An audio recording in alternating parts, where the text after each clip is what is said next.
man, I should have my fucking helmet for this. Nightvision. What a fight that was. It started simple enough.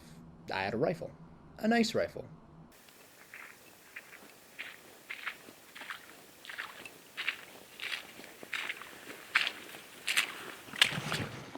Okay, so this is where we wound up for Nightvision. Took us a long time to get here.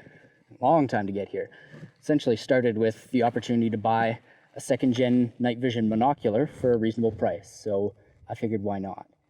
And then I had a Tavor. Well, why not try to combine the two? We've come a long way as far as the amount of extra gear added on to make this run on this.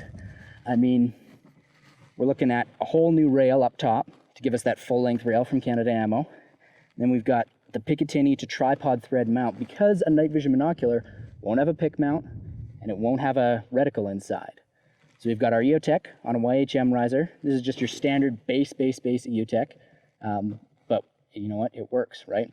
We've got that level of holographic sight that keeps us on target, and then it can project something that's a low enough brightness to actually read through this, right? And then you'll notice we've changed out the light. The Scout is now on somebody else's new Tavor.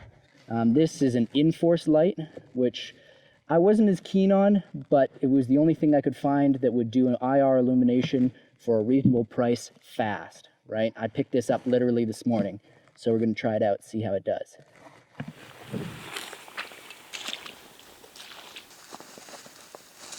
What shirt did you wear when we were hiking?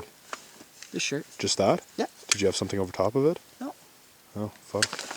Do you have Under Armour on under there? I do, yeah. There you go. Okay.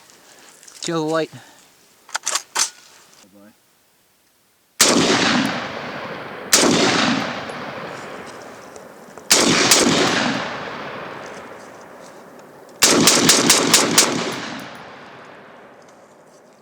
Okay, I'm happy. Okay. Let's rock. That's pretty cool. So after a couple of hours of playing with both the Nightvision and the Eotech and the flashlight and the IR illuminator, sort of running them all together and trying to do different things with them, it does work, which is nice. I can definitely see some limitations. One of the things with this unit, right, is you'll notice we're running it with a holographic sight. There's no magnification. We're running it with a 1x lens on here. So really, you couldn't shoot at targets that were further than 50 or 100 yards. Not confidently, anyways. One of the things that I was surprisingly impressed with was the in-force light. Its IR output is 75 milliwatts or 25 milliwatts. And I can definitely see, when I was first looking at IR illuminators, I was looking at dedicated units that were only IR, and they were putting out at like 350 milliwatts. Really strong torch to them. One of the things that I noticed last night is even on the highest setting off this, if you got any trees that are sort of close, you start to get a lot of bounce back off of that. And 350 milliwatts, you would wash out your own night vision if you were in any kind of an enclosed space. I'm thinking those units are really built to be mounted on something that's pushing way out at several hundred yards. And that's just not the design of this. You don't get a lot of depth perception through this. You wouldn't be driving with it, anything like that. The 1x magnification is definitely better than some of the 3 and 5x magnification units I've used. There's really no way to maneuver yourself in an environment with one of those. You're stopped looking out at something. Whereas with this, you can kind of walk, although we went down a pretty steep incline here, and it was tricky. The other thing which I was extremely impressed with is the IR illuminator. It's actually just a standard strobe, but these things, I mean, with that filter on there, it's totally invisible when you throw it out into the dark. And the moment you bring up the Gen 2 tube, it's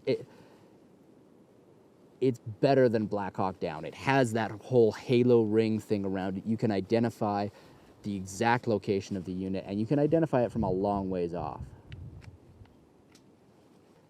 Even though it's a second-gen tube, you do need to focus a fair bit. One of the big changes between Generation 3 and Generation 2 isn't so much the resolution, but just your standard depth of field. So at Gen 3, everything will be in focus, me, the mountains behind me, perhaps. Whereas here, if I'm shifting from the 25-yard line to the 50-yard line, that's a shift in focus. It's extremely advantageous that the Eotech will stay in focus throughout that. that's it. Oh, the other thing I figured out is we're going to need to do a not night shoot, but low light shoot, just to actually get you guys some image of the whole setup running. We've got some footage from the FLIR unit, which is kind of neat. Not a whole lot of sound or definition in there, though. So we'll try to set something up where you can actually see through the camera what we're doing in the dark.